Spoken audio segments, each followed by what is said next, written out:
Valenciennes qui engage très vite et qui, après 8 minutes de jeu, va mener par 1-0 à la suite d'un coup franc tiré par Slisepcevic et dans un angle difficile réceptionné par Boskovic qui réussit le premier but 1-0. Et puis, bien lancé, Goel dans la surface hérite d'un pénalty que Glassman va tirer. Glassman qui se souvient que le gardien amiénois, au match précédent et à domicile, avait stoppé son pénalty. Et pourtant, il le tire et se rassure et marque. 2-0, c'est le score à la mi-temps. 3 minutes après la reprise, alors que le brouillard commence à tomber, c'est un nouveau but marqué par Boskovic qui porte le score à 3-0.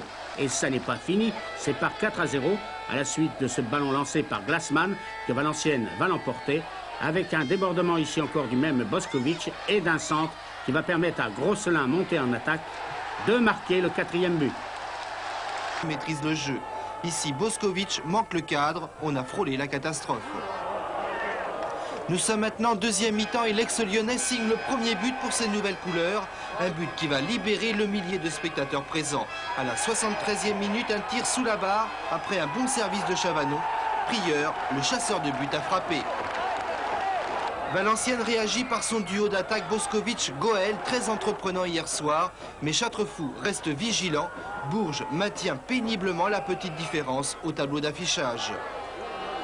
Sur un contre, Chavanon profite d'une belle ouverture de Souvigné pour battre Pajot de près 2-0. Valenciennes réduit la marque à 2 minutes de la fin par Allais de la tête. L'équipe entraînée par Smerecki perd donc le leadership et se retrouve à la 2e place. On enchaîne avec un autre match en